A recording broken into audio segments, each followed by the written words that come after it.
My name is Brad Harris. You can see the other stuff up there.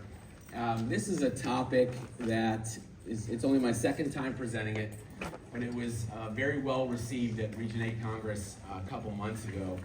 And I feel like when we do these lectures, whatever you want to call them, there's certain topics that are extremely important and things that you know, technically are vital to teaching the kids correctly and things of that nature.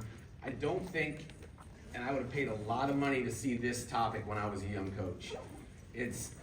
We don't speak enough about philosophy, how to manage culture inside of our programs, and in our current situation with safe sports and everything else that's going on, I don't think it's ever been more important. So this is going to be not about how to do leg lifts and pull-ups and push-ups and things of that nature. It's going to be more about how to get our kids to embrace and fall in love with doing leg lifts and push-ups and things of that nature, if that makes sense. Okay, and it's just something that has evolved with me over the years. I was never a hard-nosed coach that yelled and screamed at my kids to get results. We've had a lot of success over the years, and one of the neatest things, for at least as I get older and into maybe the twilight of my career, I can look back on it and say that I was never had to be that guy. I was always able to kind of use more psychological resources and techniques where I was a very positive motivator and someone that could reach the kids without having to demean them or to challenge self-worth or to do all the things now that are getting a lot of current coaches in trouble and that got a lot of old school coaches in trouble. Okay, so this is just going to be something that hopefully a lot of us are already doing, so it'll reinforce that you've got some good ideas.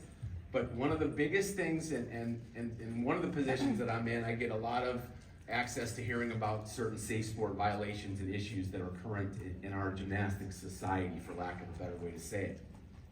And one of those main things is complaints about conditioning.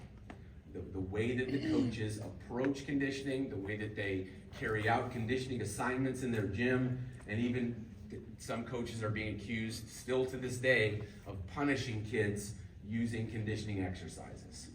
Okay, and if I could say the most important thing that I'll say all day, and I'll say it again at the end, but never, never, never punish your kids using conditioning exercises. Number one, it's against safe sport rules. Okay, and I think we're all in touch with that, and we understand that that's not a good thing. But number two, I think we all would agree that if we want to have great athletes, they have to be well conditioned. So we want them to embrace that. We want them to love conditioning. If you punish them using conditioning, will they love it? Of course not. So you're actually shooting yourself in the foot. So this is just some stuff today that we're going to go through that kind of some of the methodology that we use at our gym. We've been using it for quite a long time, and I'll refer back to it. But some of these things I've said during meetings or you know, talking with coaches along the years, and people have actually laughed at me, you know, thinking there's no way that'll work. I beg to differ, and I'll talk to you guys about why they work and actually how it's become a cornerstone of our program that's made our athletes as successful as they are.